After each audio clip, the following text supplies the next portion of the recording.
Welcome to maths and physics by Neeraj Shahi. आज हम पढ़ रहे हैं कक्षा 12 के अध्याय नंबर 2, जिसका नाम है इनवर्स ट्रिग्नोमेट्रिक फंक्शन। तो चलिए या हिंदी में प्रतिलोम त्रिकोणमितीय फलन। तो चलिए हम आज इस अध्याय 2 के एक्सरसाइज 2.1 बनाते हैं। सबसे पहले उसके एग्जाम्पल देखते हैं। एग्जाम्पल जो है उसका फर्स्ट एग्जाम्पल है, आपका उसका एग्जाम्पल आपका ये दे रखा है। साइन इनवर्स 1/√2 का मुख्य मान ज्ञात करना है हमें। तो हम मान लेते हैं आपका साइन इनवर्स -1/√2 का हमें क्या करना है, मान निकालना है। तो सबसे पहले हम इसको मानते हैं, माना साइन इनवर्स 1/√2 आपका y के बराबर में है। तो अब इस साइन इनवर्स को हम क्या करेंगे, उस साइड भेज देंगे। तो ये हो जाएगा 1/√2 और ये हो जाएगा साइन y हो जाएगा। तो अब साइन y हो जाएगा। अब 1/√2 इसका मान है, तो ये 1/√2 है आपका π/4 साइन π/4 का मान है। तो हम लिख देते हैं यहाँ पे साइन π/4 में साइन y। तो साइन y से साइन y कट गया, तो y का मान हमें π/4 आ गया। तो ये हो गया एग्जाम्पल नंबर 1 आपका। अब एग्जाम्पल नंबर 2 देखते हैं, एग्जाम्पल नंबर 2। तो एग्जाम्पल नंबर 2 में आपका कह रहा है कि कॉट इनवर्स -1/√3 का मुख्य मान ज्ञात कीजिए। तो यानी हमें कॉट इनवर्स -1/√3 का मान ज्ञात करना है। तो हमारे पास दे रखा है कॉट इनवर्स -1/√3 का मान हमें ज्ञात करना है। तो सबसे पहले हम मानते हैं, माना कॉट इनवर्स -1/√3 जो है y के बराबर में। तो ये इधर इनवर्स में है तो उधर चला जाएगा, बिना इनवर्स का हो जाएगा। तो ये हो जाएगा -1/√3 इक्वल टू हो जाएगा कॉट y। अब -1/√3 जो है आपका, ये मान है आपका माइनस कॉट π/3 का मान है, कॉट y। लेकिन अब यहाँ पे आपका कॉट माइनस में आ रहा है। तो जैसे ही आपका कॉट माइनस में आएगा तो हम एक फॉर्मूला यूज करते हैं, कॉट माइनस, अगर एंगल भी π/3 माइनस में होता है तो हम इसको लिख देते हैं π-π/3 के साथ हम ये वाला फॉर्मूला यूज कर लेंगे। तो ये वाला फॉर्मूला हम यहाँ पे इसको यूज करेंगे। तो ये हो जाएगा कॉट π-π/3 इक्वल टू हो जाएगा कॉट y। तो अब देखते हैं, तो ये कॉट y से कॉट कट जाएगा, तो ये π-π/3 इक्वल टू y आ जाएगा। तो y इक्वल टू हो जाएगा 3π। अब इनके बीच एलसीएम ले लेंगे तो ये हो जाएगा 3π π-3, तो y इक्वल टू हो जाएगा 2π/3। तो ये हो गया आपका y का मान निकल गया है। अब यहाँ से अब हम अपने एक्सरसाइज 2.1 को बनाना स्टार्ट करते हैं। तो निम्नलिखित के मुख्य मानों को ज्ञात करना है, इसमें भी हमें मान को ज्ञात करना है। तो सबसे पहले हमारे पास क्वेश्चन है, एक्सरसाइज क्वेश्चन नंबर 1 है एक्सरसाइज 2.1 का, साइन इनवर्स -1/2। तो हम जानते हैं कि जो साइन इनवर्स -x होता है तो इसका हो जाता है साइन x के बराबर में होता है। तो अब यहाँ से हम माना sine inverse -1/2 equal to y। तो यहाँ से साइन इनवर्स को हम उस साइड भेज देंगे। तो आपका ये हो जाएगा -1/2 साइन y। अब ये 1/2 जो आपका होता है वह होता है π/6 का, साइन π/6 का मान। तो अब यहाँ से साइन माइनस में π/6 इक्वल टू साइन y।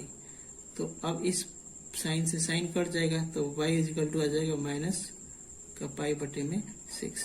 ये आपका पहला क्वेश्चन हो गया। अब दूसरा क्वेश्चन देखते हैं। दूसरा क्वेश्चन आपका दे रखा है cos इनवर्स √3/2। तो क्वेश्चन नंबर 2 जो है आपका दे रहा है cos इनवर्स √3/2। तो सबसे पहले हम इसको मानते हैं कि माना cos इनवर्स √3/2 जो है वह किसके बराबर है, y के बराबर है। तो अब कॉस इनवर्स को हम उधर भेज देंगे, तो ये बच जाएगा √3/2 इजिकल टू ये हो जाएगा वो कॉस वाई हो जाएगा। अब √3/2 जो है वह कॉस π/6 का मान होता है। कॉस से कॉस कट जाएगा तो y इजिकल टू आ जाएगा आपका π/6। अब देखिए क्वेश्चन नंबर 3 देखते हैं। क्वेश्चन नंबर 3 जो आपका दे रखा है वह दे रखा है कॉसेक इनवर्स 2।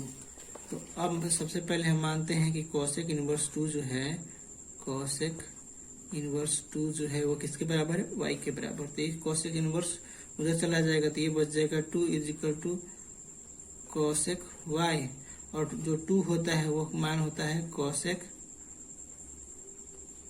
π/6 का मान होता है कॉसेक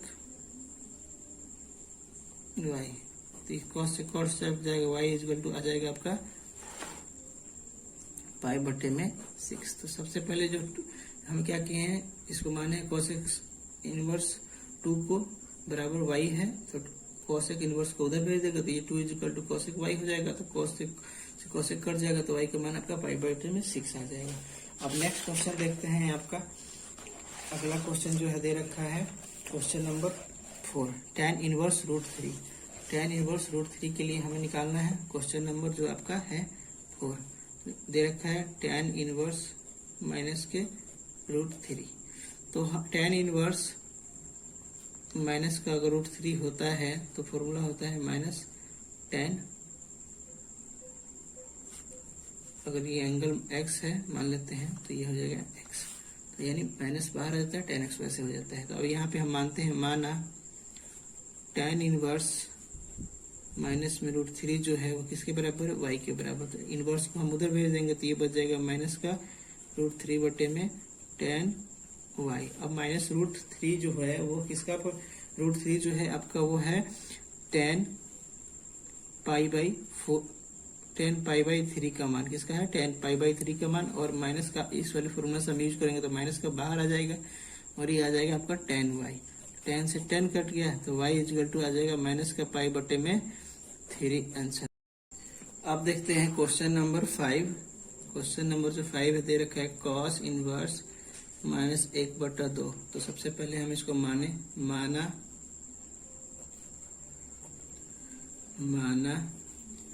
cos इनवर्स -1/2 जो है किसके बराबर है, y के बराबर है। तो अब इस cos इनवर्स को हम उधर भेजेंगे तो ये बच जाएगा -1/2, और ये cos इनवर्स उधर जाएगा तो ये हो जाएगा cos y। अब ये जो 1/2 होता है वो होता है आपका π/cos माइनस के π/3 का मान जो होता है वो 1/2 होता है। अब यहाँ पे आप देख रहे होंगे cos जो है माइनस में आ गया है उसका एंगल। cos माइनस में जो आता है तो इसके लिए फॉर्मूला होता है cos, अगर π/3 है तो ये हो जाता है पाई माइनस π/3। इसको हम लिख सकते हैं, यानी जितना एंगल रहेगा उसको पाई से माइनस कर देंगे। अगर यहाँ पे π/4 रहता तो इसको भी हम π/4 से माइनस कर देते, लेकिन अभी हमारे पास क्या है π/3 है, इसके लिए इससे हम क्या कर रहे हैं π/3 से माइनस कर रहे हैं। तो अब इसका इस वाले का मान रख देंगे यहाँ पे, ये होता है cos, ये हो जाएगा cos pi minus π/3 equal to हो जाएगा cos y। cos से cos कट गया, y इजिकल टू आपका आ गया पाई माइनस π/3। अब इसका एलसीएम ले लेंगे तो ये हो जाएगा 3 पाई माइनस π/3 इजिकल टू हो जाएगा आपका 2 π/3। तो यहाँ से y का मान जो आपका आ जाएगा 2 π/3 आ जाएगा। अगला क्वेश्चन है हमारे पास क्वेश्चन नंबर 6। ये है आपका tan इनवर्स -1। सबसे पहले माना जो tan इनवर्स -1 जो है वो किसके बराबर है, y के बराबर है। तो इसको अब उस साइड भेज देंगे तो ये बचेगा -1, ये आएगा आपका tan y। और जो -1 होता है वो होता है आपका 1 जो होता है वो tan π/4 का होता है मान। तो यहाँ पे मेन π/4 इजिकल टू tan y। जो 1 होता है वो 10 π/4 का मान होता है, इसलिए हमने यहाँ पे रख दिया। और माइनस को ऐसे रख दिया, 10 से 10 कट गया है तो y इक्वल टू आ गया -π/4। आपको हमारा वीडियो कैसा लगा, प्लीज़ हमारे चैनल को सपोर्ट कीजिए और सब्सक्राइब कीजिए। Thank you for watching this video.